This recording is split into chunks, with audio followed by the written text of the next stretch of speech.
One एवं वन्यजीव संसाधन।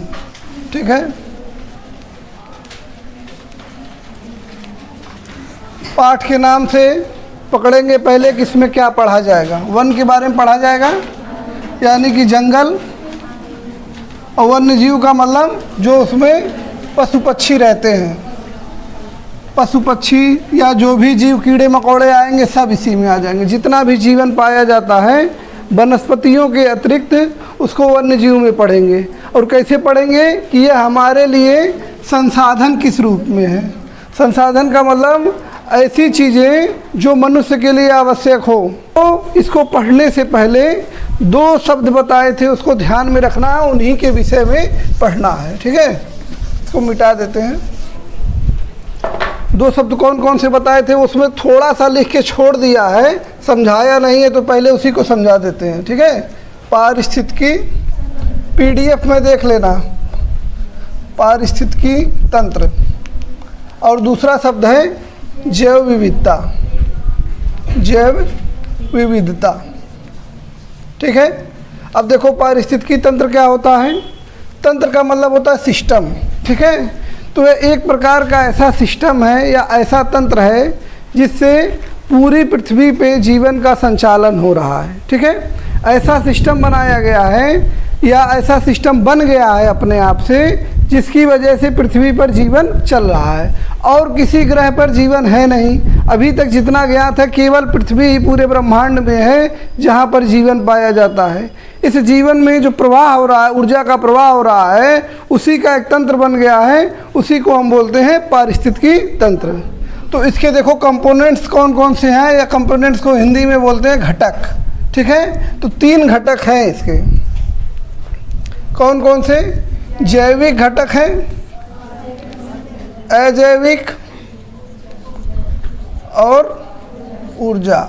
ठीक है, ये तीनों घटक हैं, आपस में क्रिया करते हैं और इसी की वजह से पूरे जीवन का संचालन होता है या पारिस्थितिकी तंत्र कार्य करता है। ठीक है, होता क्या है, जैसे सूर्य से जो प्रकाश आता है उसको जो है पौधों के द्वारा या वनस्पतियों के द्वारा क्या किया जाता है, ट्रैप कर लिया जाता है या भोजन बनाया जाता है। ठीक है, फिर इन पौधे से ऊर्जा जाती है कहाँ? शाकाहारी। इसको मिटा देते हैं।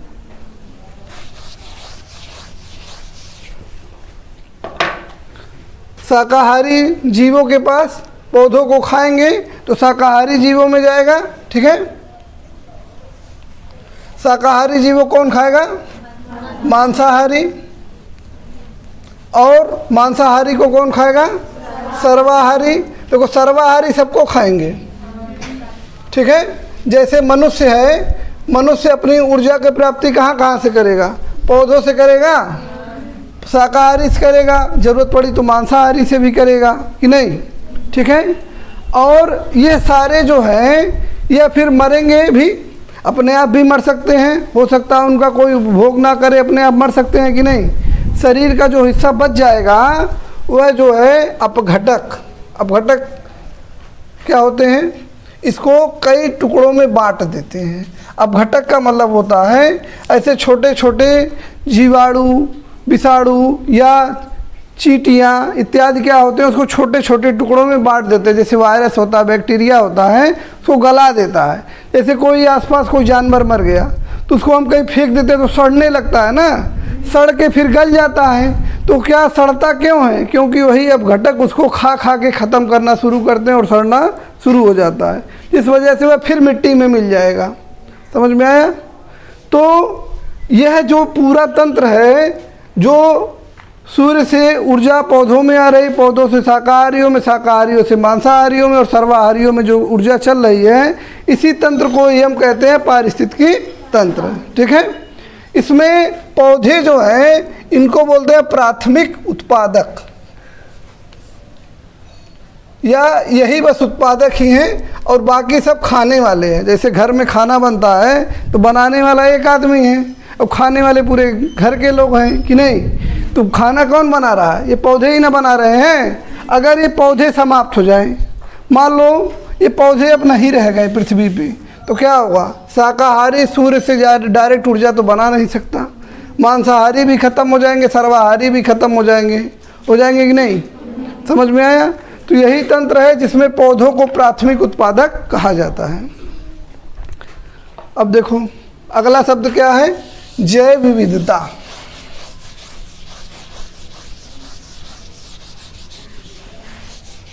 पारिस्थितिक तंत्र हो गया तो इसे मिटा देते हैं। अब देखते हैं जैव विविधता क्या होता है। जैव विविधता देखो क्या होता है, किसी इकाई क्षेत्र में कोई निश्चित क्षेत्र है, मान लो 1 किलोमीटर लंबा क्षेत्र है और 1 किलोमीटर चौड़ा क्षेत्र है, ठीक है। इस क्षेत्र में जितने भी वनस्पतियाँ या जीव पाए जाएंगे, ठीक है, वनस्पतियों के अतिरिक्त जो है कोई भी जीव पाया जाएगा, चाहे वो सरीसृप हो, सांप हो, गोजर हो, कुछ भी हो, या पक्षी हो, कीड़े मकोड़े हो, सारी चीज़ें इसमें आएंगी। तो इकाई क्षेत्र में जो मतलब निश्चित क्षेत्र में जीवों की संख्या होगी उसी को हम क्या कहते हैं, जैव विविधता, ठीक है। इकाई क्षेत्र में पाए जाने वाली जीवों की संख्या।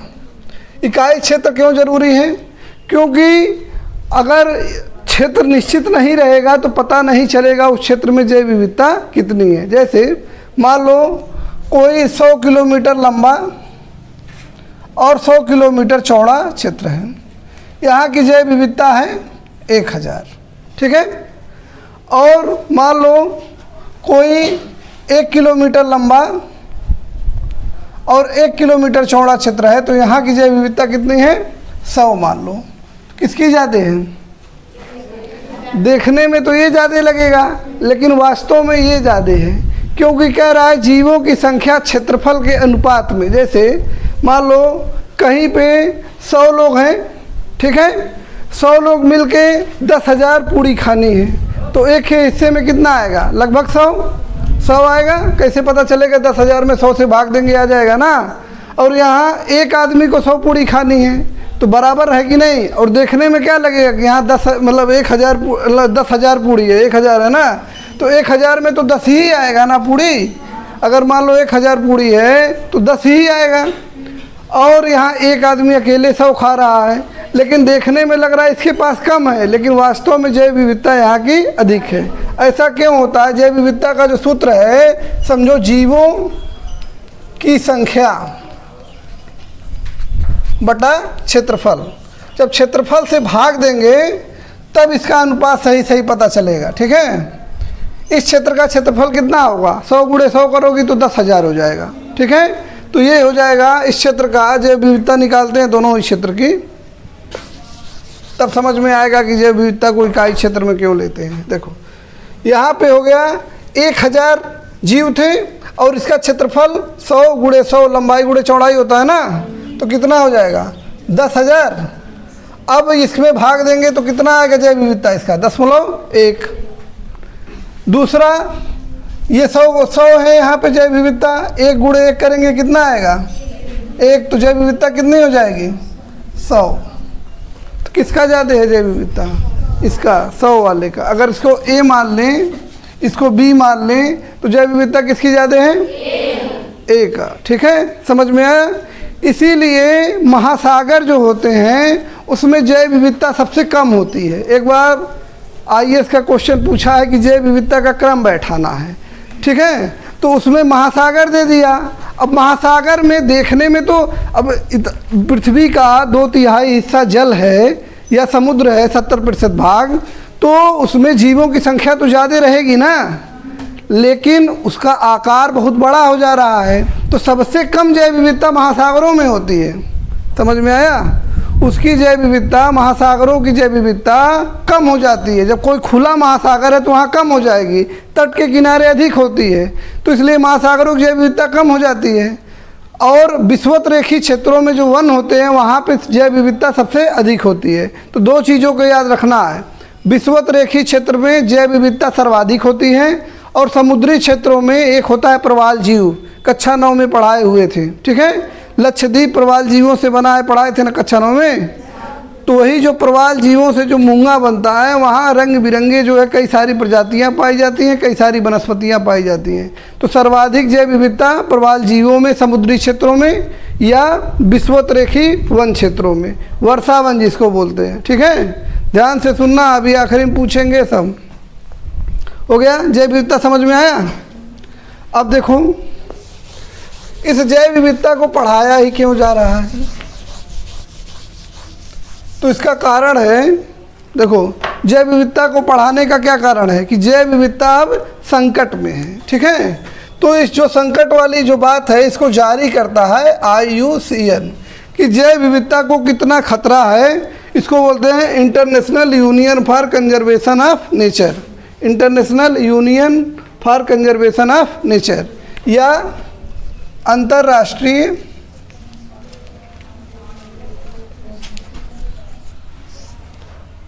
प्रकृति संरक्षण संघ। ठीक है, संरक्षण संगठन लिख दो या संघ लिख दो, यूनियन। ठीक है, तो ये हो गया IUCN। ये क्या करता है, यह जैव विविधता से संबंधित एक सूची जारी करता है। कई सारे जीव ऐसे हैं जो समाप्त होने की स्थिति में हैं, कुछ की स्थिति खराब है, कुछ की स्थिति सही है। ठीक है, तो उस आधार पर जो सूची जारी की जाती है उस सूची का नाम है रेड लिस्ट। ठीक है, रेड लिस्ट या लाल सूची या रेड डाटा बुक, दोनों में से कोई भी पूछ सकता है। हमारा काम है जानकारी से ज़्यादा एग्ज़ाम पास करना ना, तो ध्यान रखना। रेड डाटा बुक में क्या है, जो जिन जीवों के ऊपर संकट है उनके विषय में बताया गया है। ठीक है, तो कई सारे वर्गों में बांटा गया है। कक्षा 10 के हिसाब से 4 वर्गों को विशेष रूप से पढ़ना है। ठीक है, देखो कौन कौन से हैं वो। पहला है सामान्य जातियाँ। ठीक है, दूसरा सुभेद, तीसरा संकटाग्रस्त, और चौथा दुर्लभ। दुर्लभ नहीं जी, लुप्त। ये चारों में एक दूसरे में संबंध है, और जो दुर्लभ है और एक और है क्या है, स्थानीय, उसका संबंध नहीं है एक दूसरे से। ठीक है, तो इसको हम पहले देख लेते हैं, फिर उसको भी देख लेंगे। अब देखो सामान्य जातियाँ क्या हैं, तो सामान्य का मतलब ये है कि उनका स्थिति सामान्य बनी हुई है। तो आसपास जितने भी जीव देखते हैं या पेड़ पौधे देखते हैं उनकी स्थिति सामान्य है। जैसे उसी नोट्स में ही लिखा होगा, साल का वृक्ष होता है सखुआ बोलते हैं, सागौन का वृक्ष हो गया, या अपने आसपास आम का पेड़ देखते हो, तो ये सब सामान्य जातियाँ हैं। ठीक है, पौधों में।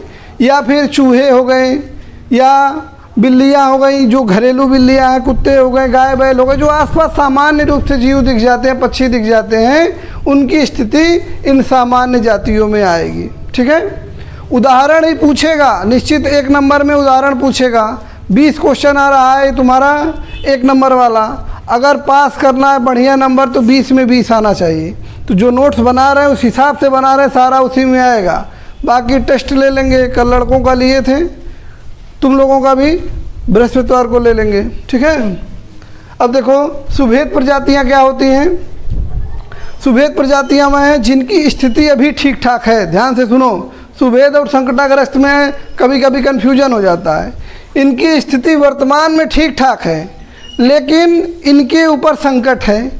मतलब पहले बहुत ज़्यादा थी, अब घट के कम हो गई हैं। कम होने के बावजूद भी इनकी स्थिति ठीक ठाक है, लेकिन वो तेज़ी से घट रही है। ठीक है, जैसे मान लो 1 लाख थी उनकी स्थिति, अब वो घट के 80,000 हो गई है, तो 20,000 घट गया ना, लेकिन 80,000 भी अभी उनकी संख्या पर्याप्त है, लेकिन वह तेज़ी से घट रही हैं। और जिन कारणों से घट रही हैं, यदि उन कारणों को नहीं रोका गया तो उनकी स्थिति और तेज़ी से घटेगी, और घट के फिर वह संकटाग्रस्त में आ जाएंगी। ठीक है, सुभेद के ध्यान से सुनो, इनकी स्थिति अभी तो है ठीक ठाक, लेकिन तेज़ी से घट रही है। घटने के बावजूद भी ठीक ठाक स्थिति है, लेकिन अगर उन स्थितियों को नहीं रोका गया तो उनकी संख्या घटकर और कम हो जाएगी।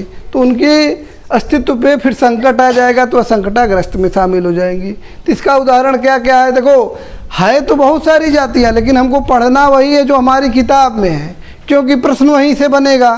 ठीक है, तो 3 जातियों के नाम दिया, उसमें कौन कौन? एशियाई हाथी, नीली भेड़ और गंगा की डॉल्फिन। ठीक है, तो किन किन कारणों से ये हो रहा है, ये भी बाद में हम बता देंगे कि किन कारणों से जैव विविधता का ह्रास हो रहा है और जातियाँ संकटाग्रस्त हो रही हैं। ठीक है, यहाँ विस्तार से बहुत बताने की ज़रूरत नहीं है, नहीं तो इसमें विस्तार देंगे तो क्लास बड़ी हो जाएगी और ख़त्म नहीं हो पाएगा समय से।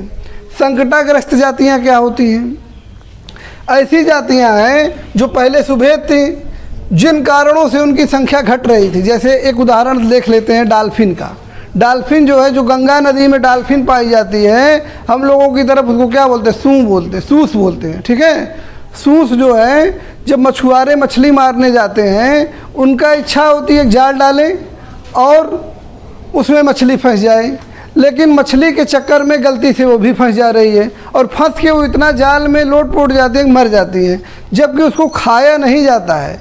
जैसे सामान्य रूप से उसको नहीं खाया जाएगा, कोई इक्का दुक्का आदमी हो तो कुछ भी खा लेता, उसकी बात अलग है, लेकिन भारत में जो गंगा के आसपास के लोग बसे हुए हैं, वो मछली मारने जाते हैं, उनकी नाव उनके जालों में गलती से फंस गई, मारी जाती हैं। कुछ नदियों में प्रदूषण बढ़ता जा रहा है कि नहीं? गंगा नदी में प्रदूषण बढ़ रहा है, इसकी वजह से भी उनकी संख्या घट रही है। तो इसको इस संख्या को बचाना पड़ेगा कि नहीं? जैसे इसीलिए बिहार में एक सेंचुरी बनाई गई है कि इतने क्षेत्र में ये डॉल्फिनों का क्षेत्र है। यहाँ जो है ये एक तरह से जैसे राष्ट्रीय उद्यान होता है, पिछली कक्षा में राष्ट्रीय उद्यान पढ़ाए थे नहीं? अच्छा, इसी में आएगा। देखो, जैसे कुछ जंगल का क्षेत्र होता है, उसमें उसको घेर दिया जाता है कि यहाँ पे मनुष्य नहीं जाएगा, वहाँ जानवर रहेंगे। ऐसे ही गंगा नदी के कुछ क्षेत्र को यहाँ से लेके यहाँ तक घेर दिया गया कि यहाँ पे डॉल्फिन रहती हैं, यहाँ पे जाल नहीं फेंकना है। तो जाल से बचेंगी कि नहीं? दूसरा, गंगा नदी को साफ़ किया जा रहा है तो डॉल्फिनों की संख्या में भी सुधार होगा। तो ऐसे ही अगर सुभेद का मान लो किसी कारण से इस पर रोक नहीं लगाई गई तो उनकी संख्या घटकर और कम हो जाएगी। जब घटकर संख्या गिनी चुनी 150 बची रहेगी तो उसी को बोलेंगे संकटाग्रस्त। समझ में आया?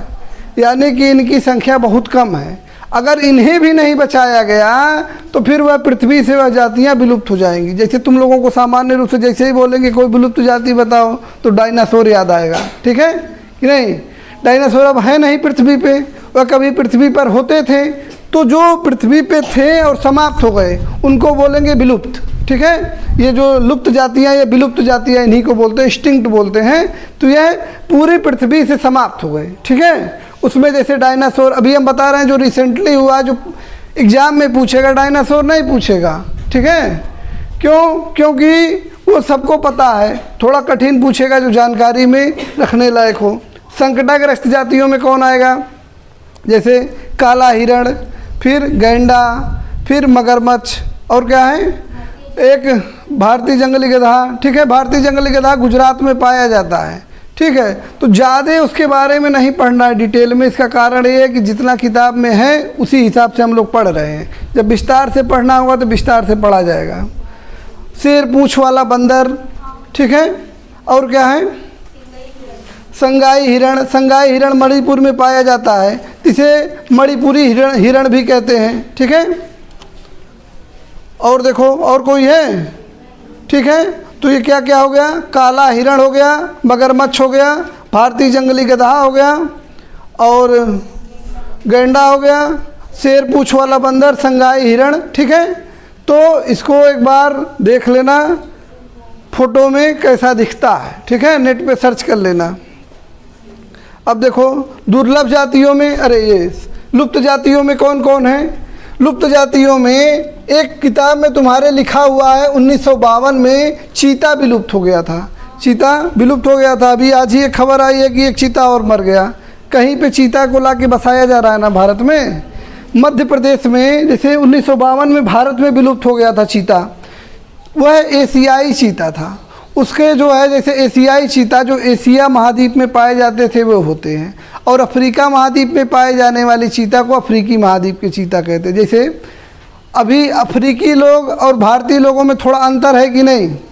वो दूसरी तरह वो ज़्यादा काले दिखते हैं, हम लोग थोड़ा कम काले दिखते हैं, या यूरोप वाले थोड़ा और साफ दिखते हैं। तो ऐसे ही चीता तो हर जगह मतलब चीता ही है, लेकिन वह महाद्वीप के कारण उसमें कुछ अंतर है। तो एशियाई चीता भारत में 1952 से पहले होता था, लेकिन इसका शिकार इतना ज़्यादा किया गया, ये विलुप्त हो गया। ठीक है, अब फिर उसको ला के बसाया जा रहा है। तो बसाने के क्रम में पहले हम लोग गए थे ईरान, क्योंकि वहाँ एशियाई चीता है, तो उनको लाने गए थे तो वहाँ से नहीं मिला। तो हम लोग गए कहाँ फिर? अफ्रीका। अफ्रीका में एक देश का कौन सा है? नामीबिया और दक्षिण अफ्रीका, यहाँ से चीते आने हैं। कुछ चीतों को लाया गया लगभग 20, उसमें से 9वां चीता मर गया। ठीक है, कुछ चीते मतलब वो अपनी जलवायु में ढल नहीं पा रहे हैं और किसी कारण से मर जा रहे हैं, उसमें अभी शोध चल रहा है। और बसाया कहाँ जा रहा है इन चीतों को? मध्य प्रदेश के फूलपुर कान्हो नेशनल पार्क में। ठीक है, या मध्य प्रदेश, ध्यान रखना। ठीक है, तो ये हो गया लुप्त प्रजाति। लुप्त प्रजातियों में एक उदाहरण और उसी में लिखे हैं, डोडो पक्षी। तो डोडो पक्षी जो है मॉरिशस में पाया जाता था, एक द्वीप है मॉरिशस द्वीप। वहाँ पे जब फ्रांस वाले आए तो वह पक्षी बत्तख के जैसा होता था। ठीक है, जैसे बत्तख उड़ पाता है? उड़ता नहीं है, चलता है ज़्यादा ना। तो ऐसे ही वो भी पक्षी था, भारी था और उड़ नहीं पाता था, और वहाँ उसका कोई शिकारी नहीं था, उस पक्षी को मार के खाए। तो जैसे मान लो कोई किसी शिकारी नहीं था तो उसको डर भी नहीं था। जब मनुष्य पहुँचा जो है तो खुद ही मनुष्य के पास जैसे ही देखता था, अच्छा कोई आदमी दौड़ के जाता था, तो उनको लगता था तो सबसे बढ़िया शिकार है, वो दौड़ के आता था, काट के भर लो झोले में कि नहीं, खाया जाएगा। जैसे चिकन खाते हैं ऐसे ही काट के भर लेंगे। खाते खाते वो क्या हुआ, विलुप्त हो गया। ठीक है, और डोडो जो नाम रखा गया उसका, वह जो है फ्रांसीसी शब्द है, उसी से लिया गया है। उसका अर्थ होता है मूर्ख। उनको लगता था ये सबसे बड़ा मूर्ख पक्षी है, अपने आप ही चल के आता है। ठीक है, और चल के आया, मार के आराम से खा लो। और सामान्य स्थिति में क्या होगा, यहाँ कोई पक्षी पकड़ने जाओ तो उड़ जाएगा कि नहीं? ठीक है, तो इसीलिए उसका नाम डोडो रखे। और डोडो पक्षी को इतना मारा गया, विलुप्त हो गया। अब उसकी वजह से वह एक पेड़ का बीज खाता था। बीज खाने के बाद जब वो बीट कर देता था तो उसके ऊपर जो कड़ा वाला खोल था वो गल जाता था, तब वह पेड़ भी बढ़ता था। तो उसके विलुप्त होने के बाद वह पेड़ भी बढ़ना बंद हो गया। तो बाद में पता चला कि अच्छा इसको ख़त्म करने से भी समस्या है। इसीलिए जैव विविधता को बचाया जा रहा है कि किसके हटने से क्या समस्या आ जाएगी पता नहीं चलेगा। ठीक है, तो इसीलिए जैव विविधता का संरक्षण किया जा रहा है। तो IUCN एक संस्था है, अंतर्राष्ट्रीय प्राकृतिक संरक्षण संघ।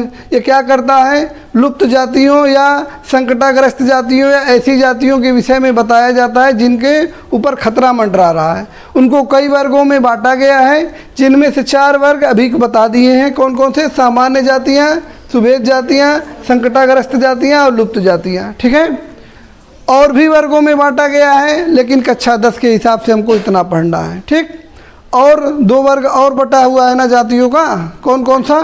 एक है दुर्लभ और एक है स्थानीय, उसको भी देख लेते हैं। अब देखो दुर्लभ जातियाँ क्या है? दुर्लभ का मतलब मुश्किल से मिलना या जिसको ढूंढना कठिन काम हो।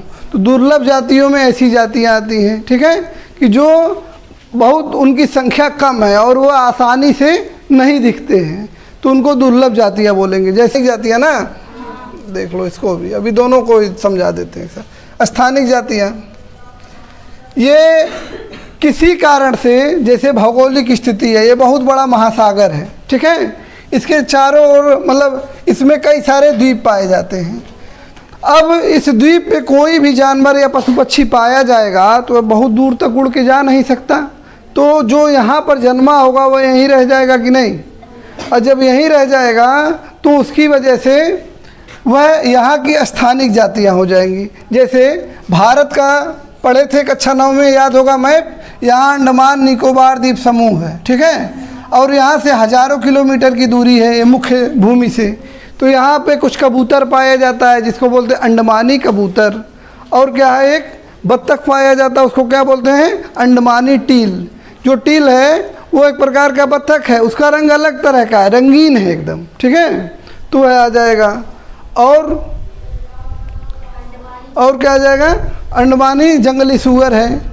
और एक है मिथुन। मिथुन क्या है, वास्तव में वह गाय बैल का ही पशु जैसा होता है, अरुणाचल प्रदेश में पाया जाता है, बहुत बलशाली होता है, याक के जैसा होता है, ठीक है, उसी को मिथुन बोलते हैं। तो यह किसी क्षेत्र विशेष में पाए जाते हैं, तो इस आधार पर इनको स्थानिक जातियाँ कह देते हैं। अब इनकी संख्या अगर कम है तो उसी को ही हम दुर्लभ जातियाँ भी कह सकते हैं। जो स्थानिक जातियाँ हैं उनकी संख्या कम है, आसानी से दिखाई नहीं देती हैं, इसलिए उसे दुर्लभ जातियाँ भी कहेंगे, ठीक है। लुप्त जातियों में कौन कौन सा बताए हैं जी, एक डोडो बताए हैं और एक गुलाबी सिर वाला बत्तख। गुलाबी सिर वाला बत्तख जो है वो रंगीन बत्तख होता है, उसका सिर जो है एकदम लाल गुलाबी टाइप होता था, लेकिन वो अभी विलुप्त हो गया है, जो है अब पृथ्वी पर नहीं रह गया, ठीक है।